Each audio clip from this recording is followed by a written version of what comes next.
Kode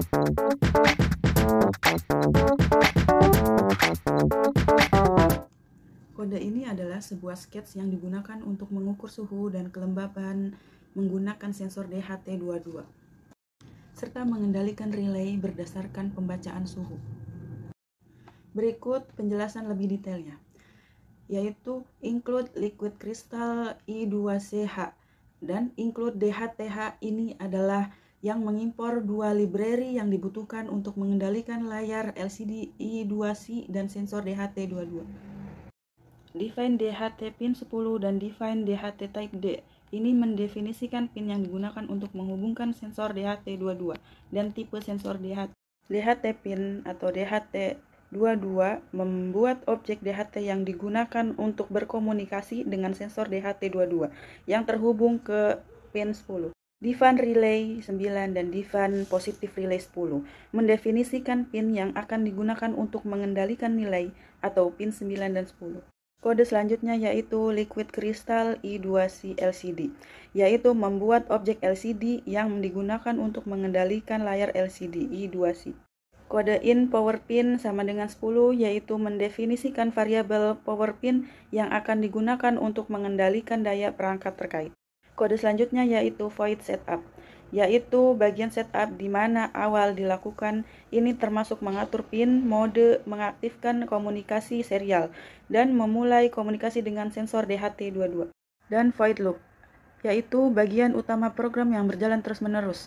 Di dalam loop ada beberapa terjadi, yaitu mengaktifkan daya dengan mengatur power pin menjadi high, membaca suhu dan kelembaban dari sensor DHT22. Data suhu dan kelembaban ditampilkan di serial monitor dan layar LCD. Ditetapkan ambang batas suhu 30,0 derajat Celcius dan mengendalikan relay berdasarkan suhu. Jika suhu lebih tinggi dari ambang batas, relay dimatikan atau low, dan jika tidak, relay dihidupkan atau high.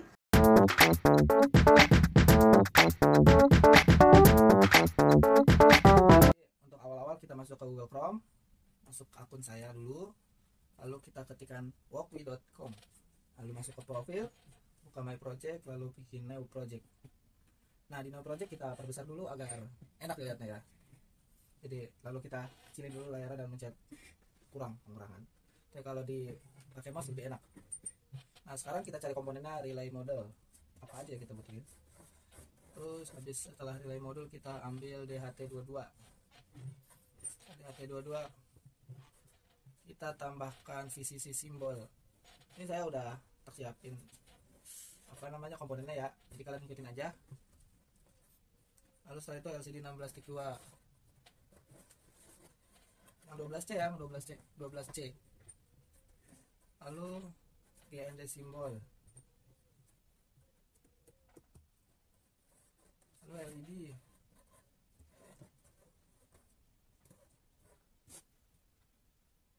Setelah itu kita dibuat miring dulu biar enak lihatnya, jadi biar nanti lebih enak dengan cara pencet add. Kita rapiin dulu sedikit. Nah, jadi P5 Uno itu kita masukin ke VCC. Lalu kayaknya saya bakalan acak-acakan deh ini, tapi kalian ikutin aja, ini bisa.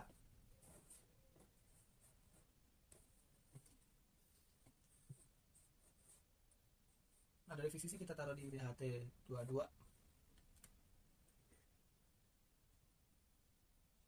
Nah, Uno A5 sekarang aku taruh di SCL. Setelah itu Uno A4 kita taruh di SDA. Kalau kalian gampang gini jangan pakai touchpad ya, pakainya mouse. Kalau saya lagi pakai mouse, pakai touchpad soalnya. Sorry. Nah, di groundnya kita taruh di ground yang free relay ya.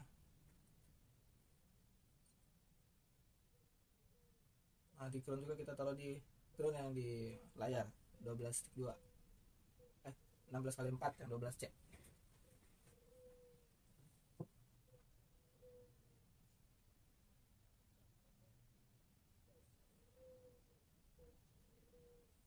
Lalu +-6 ditaruh di -6 kita taruh di in.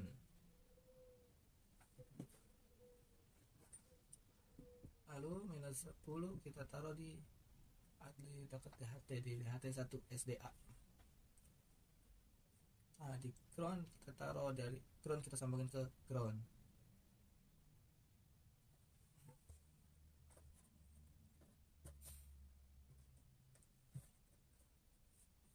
Kita rapin dulu dikit biar sama, sesuai dengan ekspektasi kalian. Nah, relaynya kita masukin ke VCC.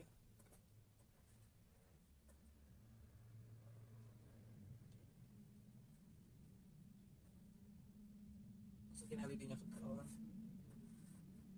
Nah, selesai.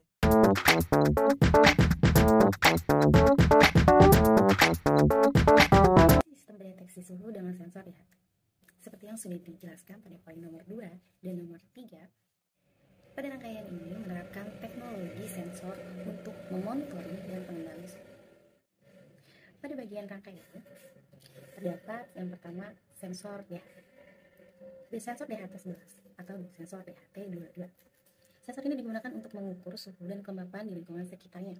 Sensor ini terhubung ke papan microcontroller atau mikrokomputer. Yang kedua, microcontroller atau mikrokomputer. Mikrocontroller seperti Arduino, Raspberry Pi, atau platform sejenis digunakan untuk mengambil data dari sensor DHT dan mengirimnya ke perangkat luar, seperti komputer atau tampilan yang terdapat seperti LCD. Yang ketiga adalah tampilan. Tampilan di sini berupa layar komputer atau perangkat mobile yang digunakan untuk menampilkan data suhu dan kelembapan yang diukur oleh sensor DHT. Pada rangkaian tersebut kita menggunakan LCD I2C. Kemudian adalah kode.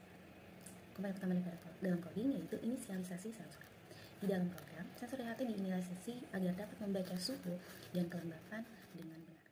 Yang kedua, membaca data sensor. Program membaca data yang dihasilkan oleh sensor DHT yaitu suhu dan kelembapan. Data ini dapat berupa nilai numerik dalam derajat Celcius untuk suhu dan persentase untuk kelembapan. Yang ketiga, pengiriman data. Data suhu dan kelembapan yang dibaca dari sensor dapat dikirimkan ke perangkat luar seperti komputer, perangkat mobil melalui koneksi nirkabel atau kabel. Keempat, tampilan data. Data yang diterima oleh perangkat luar ditampilkan dengan cara yang mudah dimengerti seperti grafik atau angka pada layar komputer. Yang kelima, pengendali suhu. Bila diperlukan, program dapat dikonfigurasikan untuk mengontrol perangkat seperti pemanas atau pendingin untuk menjaga suhu dalam kisaran tertentu. Baik, langsung saja kita jalankan rangkaian pada simulasi dengan cara mengklik simulation. Tunggu beberapa saat untuk menunggu loading dari rangkaian itu berjalan atau tidak. Ketika rangkaian itu terjadi error atau mungkin ada coding yang salah, maka akan muncul kotak dialog yang berisikan tentang indikator apa saja yang terjadi error. Kemudian sistem akan mendeskripsikan berapa suhu dan kelembapan yang sedang terdeteksi. Pada simulasi ini, sensor yang terdeteksi adalah 30 dengan kelembapan 30. Mari kita coba untuk mengganti suhunya dari 30 derajat Celcius menjadi 20 derajat Celcius. Apakah lampu indikatornya akan mati atau tidak? Kemudian, mari kita coba mengganti suhu dari 20 derajat Celcius menuju 40 derajat Celcius. Apakah lampu indikatornya mati atau tidak? Dari percobaan tadi, kita bisa sama-sama melihat bahwa ketika sensor berada di bawah 30 derajat Celcius, maka lampu akan menyala. Dan ketika sensor berada di atas 30 derajat Celcius, maka lampu akan mati.